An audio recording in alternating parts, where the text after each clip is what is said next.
வணக்கம் காய்ஸ், உங்கள் எம்ஜே பவி.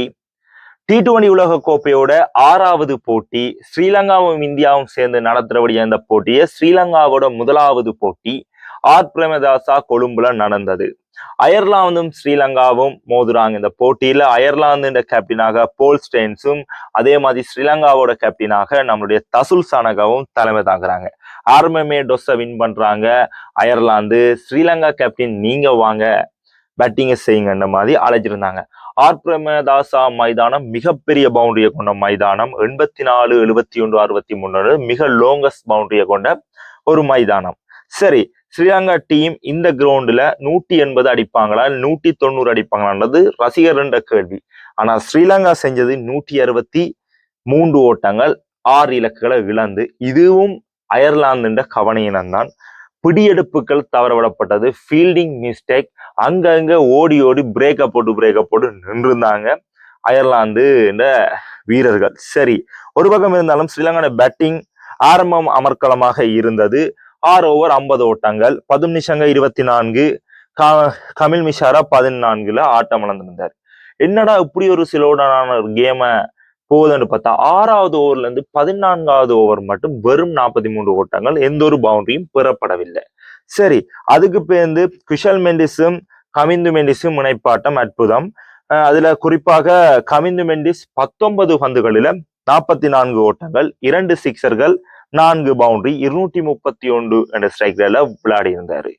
குஷல் மெண்டிஸ் அரைச்சதம் அடித்திருந்தாலும் 43 பந்துகள்ல T20ல 43 பந்துகளில அரைச்சதம் அடிக்கலாமா, டெஸ்ட்ல அடிக்கிற மாதிரி அடிச்சிருந்தாரு குஷல் மெண்டிஸ். அதுல பிடியெடுப்புகளும் 2-3 தவற விடப்பட்டிருந்தது, அது குறிப்பிட வேண்டிய விஷயம்.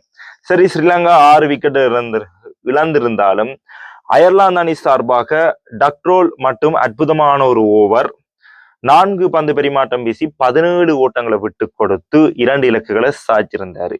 அயர்லாந்து அணி சார்பாக அணித்தலைவர் மிகப்பெரிய ஒரு மாற்றம், 6 ஓட்டங்களுடன் ஆட்டம் இழந்திருந்தாரு.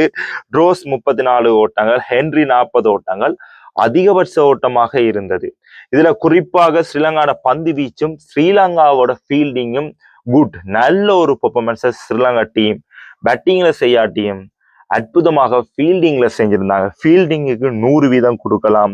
துஷ்மந்த சமீர 1 இலக்கு, அதே மாதிரியே மகேஷ் தீக்ஷனா 3 இலக்கு, 16 இறுதியாக 2 இலக்கு, துனித் வெள்ளாலகே 1 இலக்கு, வனிந்து கசரங்கக்கு சின்ன இன்ஜெட் இருந்தது, ஆனா அவரும் 3 இலக்கு எடுத்திருந்தாங்க. தசுல் சனகா 2 ஓவர் வீசியிருந்தார், 12 ஓட்டங்களை விட்டு கொடுத்திருந்தார்.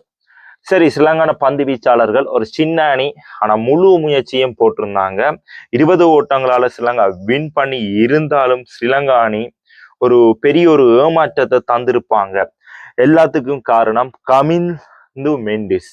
கமிந்து மெண்டிஸ் இந்த போட்டியின மேன் ஆஃப் தி மேட்ச் எடுத்திருந்தாரு. 19 பந்துகளில 44 ஓட்டங்களை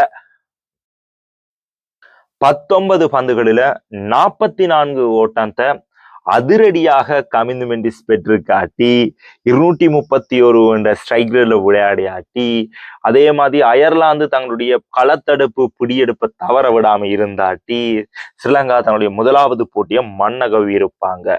சரி, தொடர்ந்து வீடியோ முடிக்கலாம். ஸ்ரீலங்கா டீம் அடுத்தடுத்த மேட்சை ஜெயிச்சு சூப்பர் 8க்கு போகணும்னு தான் எங்களுடைய விருப்பமும். ஆனா ஸ்ரீலங்கா டீம்ல சின்ன மிஸ்டேக் ஒன்று இருக்கு. பவன் ரட்நாயகன்ற ஒரு தேவையில்லாத சோர்ஸ். பவன் ரட்நாயக பதிலாக குஷல் பெரேராவை கொண்டு வரணும்ன்றது இந்த எம்ஜி பவி ஸ்போர்ட்ஸ் அண்ட் சொசைட்டி நியூஸால ஒரு வேண்டுகோள். இதை பார்த்தா அடுத்த மேட்சே பெரேராவை கொண்டு வாங்க சொல்லிக்கொண்டு விடைபெறுகிறேன். உங்கள் எம்ஜி பவி. டாடா.